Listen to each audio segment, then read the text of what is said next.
नमस्कार सर्वांना, श्री स्वामी समर्थ। आज मी बनवणार आहे पनीर मटारची भाजी। त्यासाठी मी घेतले आहे पनीर। हा लगभग पाव किलोच्या थोडा अर्धा कमी आहे, पाव किलोला थोडा पनीर आहे। त्याच्यामध्ये हे वाटण करण्यासाठी मी घेतला आहे 2 मीडियम साईजचा कांदा, 2 टमाटर, 20 काजूचे तुकडे आणि हे जे आहे हे हिरवं वाटण तयार केलं आहे। त्याच्यामध्ये टाकला आहे मिरची, अद्रक लसूण आणि कोथिंबीर भरपूर टाकली आहे।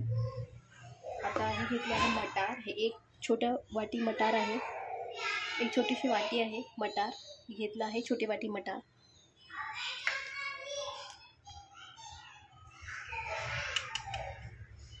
चला मी रेसिपीला सुरुवात करते। अगोदर ही कढई घेतली आहे, कढई गरम झालेली आहे। त्याच्यामध्ये मी एक पळीला थोडंसं तेल टाकलं आहे। हे गरम झाल्यावरती मी ह्याच्यामध्ये टाकणार आहे डाळ। हे गरम झालं, ह्याच्यावर मी टाकणार आहे पनीर पहिला मी फ्राय करून घेते, कारण पनीर जर न फ्राय करता टाकलं तर ते भाजीमध्ये पूर्ण गाळ होऊ शकतो, म्हणून मी अगोदर फ्राय करते ह्याला। हे बघा, पनीर पाव किलोला थोडे कमी आहे। हे पहा, अशा रीतीने मी पनीर फ्राय केलेलं आहे, खरपूस असं लाल असं। त्याच्याने ते गाळ होणार नाही आणि चांगलं लागतील खाताना। आता मी करते हे वाटणाचा मसाला फ्राय। याच्यामध्ये कांदा, 2 मीडियम साईजचे कांदे पहिला मी फ्राय करते, थोडेसे फ्राय करून घेते, म्हणजे दुसरे कांदे हे वेस्ट होणार नाही। हा कांदा चांगला परतू द्या। जेवढा कांदा परतला, जेवढा मी वाटणाचा मसाला लाल परतला, तेवढा भाजीला टेस्ट चांगली येते।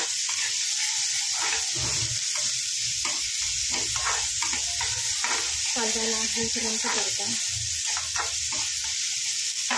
त्याच्याकडे मी टाकणार आहे एक टोमॅटो, 2 मीडियम साईज कांदे आणि 20 काजूचे काप आहेत। हे काजूचे काप आहेत 20 आहेत। काजूचे काप टाकते 20। हे चांगलं लाल होऊ देणार आहे, चांगलं परतणार आहे। हे पहा, मसाला अशा रीतीने लाल होऊ द्या आणि टमाटर पूर्ण गळाले पाहिजे। त्याच्यामध्ये पूर्ण अशा रीतीने मसाला फ्राय झाला, भाजी चव उत्तम येते।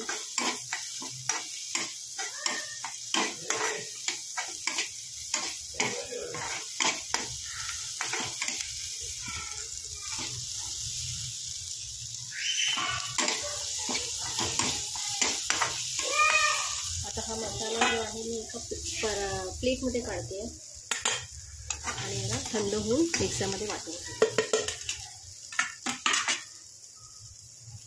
सुरुवात करूया रेसिपी बनवायला। ह्याच्यामध्ये मी टाकलं आहे 1 पळ तेल, थोडंसं जास्त घेते। नंतर हे तेल गरम झालं की मी ह्याच्यावर टाकणार आहे हा तेजपत्ता, तमालपत्र,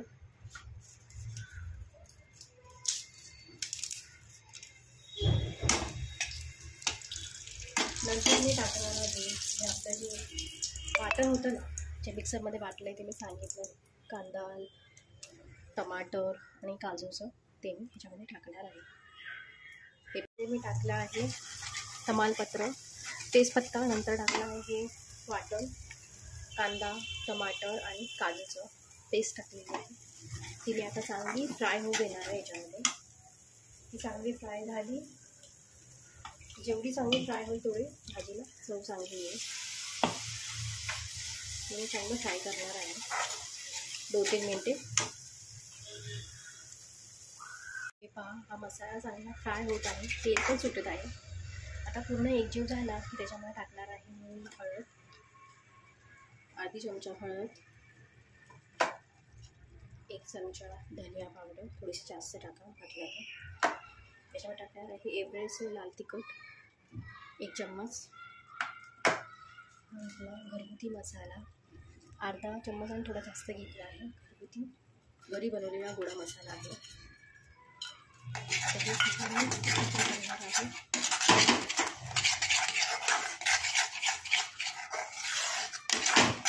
मसाला जोपर्यंत तेल सुटत नाही तोपर्यंत परतत राहा आणि एकजीव होऊ द्या पूर्णपणे. तर तो आता कच्चं पण राहिल्यावरती भाजीमध्ये तर ते खातानाच चव देत नाही. मसाला अशा रीतीने फ्राय झाला आहे. तर पण छान कलर पण छान दिसतो मसाल्याचा, लाल लाल रेड कलर आला आहे. नंतर याच्यामध्ये टाकणार आहे हे वाटाणे, एक वाटी छोटी, एक वाटी वाटाणे आहे.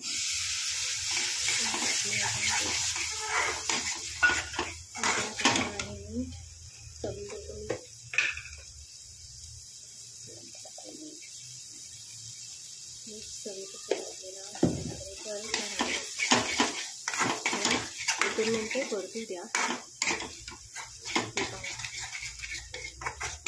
2 मिनटं याचं परतू देणार आहे. आता तेलही सुद्धा चालू आहे. वाटाणे चांगले वाफू द्या 1-2 मिनटे. हे पहा 2 मिनटं झालेली आहेत.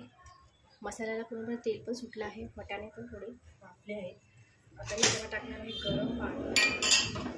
थोडंसं गरम पाणी चांगली तर यायला थोडंसं गरम पाणी मला चांगलं मळून घेते. हे पहा पूर्णपणे वर आलेली आहे, लाल तर पूर्णपणे रेड.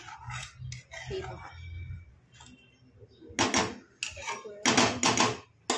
टाकणार पनीर जे फ्राय केलेलं होतं ते. हे पहा तर पण छान आलेली आहे आणि दिसायला पण खूप छान वाटते. टेस्ट पण तशी असेल. हो टेस्ट पण तशी असणार. हे पहा जसं तुम्हाला लागेल तसं पाणी घ्या, जसं तुम्हाला लागेल तसं पाणी घ्या. मीठ जर कमी जास्त असेल तर टाकून घ्या. याच्यामध्ये गरम पाणीच टाका, थंड नका टाकू.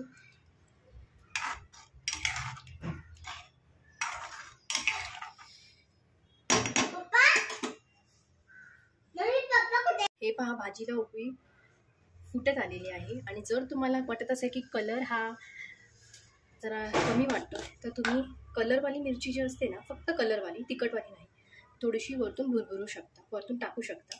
ती टाकल्याने कलर भाजीला खूप छान येतो. लाल कलर दिसतो पण तिखट नाही आहे. हे पहा भाजीला उकळी फुटली आहे. आता मटारसुद्धा शिजत आलेले आहे. माझी भाजी रेडी झालेली आहे आणि कलरसुद्धा बघा आणि टेक्स्चर पण बघा. भाजी आता थोडीशी घट्ट केली पाहिजे. भाजी थोडीशी घट्ट केली की अप्रतिम दिसायला पण छान दिसते. आणि एकदा ही भाजी तुम्ही करून बघा. जर तुम्हाला खरंच आवडली असेल तर कमेंट करा, लाईक करा आणि माझ्या चॅनलला फॉलो करा आणि सबस्क्राईब करा. हा माझा 3rd व्लॉग आहे आणि काही असेल तर सांगा कमेंटमध्ये कसं वाटलं तुम्हाला हा व्हिडिओ. मी इथेच एंड करते आणि श्री स्वामी समर्थ सर्वांना.